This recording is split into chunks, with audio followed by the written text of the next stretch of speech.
Whew. What's up, guys? It is June, and it is Men's Mental Health Month.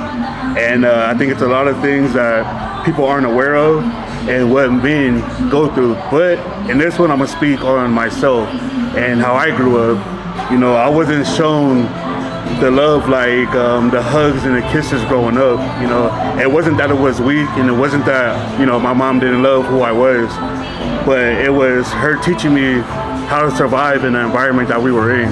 So being emotional and showing that, you know, that sensitive side was not seen as weak, but it was something that we couldn't show, you know, especially in front of females. And I was raised on aggression, you know, and hate, because when we did sports or whatever and we would cry, it was something we were made fun of about. As to where when we went out and we were, you know, hitting kids and we're hurting people and we were out fighting or whatever, it was praised. It was, damn, that's what's up, you know what I mean? So growing up, I became a product of my environment. I became a fighter. I became gang involved, and it was a distraction of the soft side that I had. You know, this is my way of protecting myself. Anytime you show vulnerability, you're showing weakness, is what you're taught. It took for me to get older, you know, to break these generational chains and what I've been through, and started going to therapy. And although I kept it hidden behind closed doors, I was in therapy because I thought I'd be made fun of. And it wasn't until my older brother actually said, you know, we all need it, and that he was proud that I'm breaking these chains that we had growing up. So, man, my only word to you guys is, if you have friends that you can talk to, you know, do it. You know, it doesn't have to be your lady, it doesn't have to be, you know, a therapist, but, you know, your best friends. Like I have, you know, Justin, my video guy, Brian here, Quinn, my boy Courtney, you know, who I actually am very, very vulnerable with. They see me cry, they see me depressed, they see me shut down.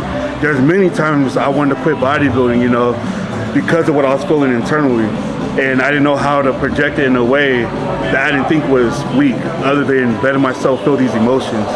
So with that being said, don't let someone tell you being in tune with your emotions is weak. It is actually not. I grew up, like I said, hiding these emotions, and getting older just built up, you know, into aggression, frustration, and anger. And that's not one thing I want to show my boys, you know. My son growing up, I actually got on him a lot, you know. I would tell him, yo, stop crying, that's for girls, you know, to where I would see him and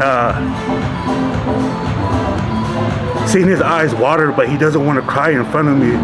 It actually hurt me a lot, you know. So I would tell him, like, dude, if it hurts, like, let it out. It's cool. Like, I was raising him the way I was raised, and it was shutting him down to where he can be open to his emotions. And I don't want that for him. I don't want that for none of my boys, none of my nephews nor nieces, you know. So again, let your emotions out, feel them.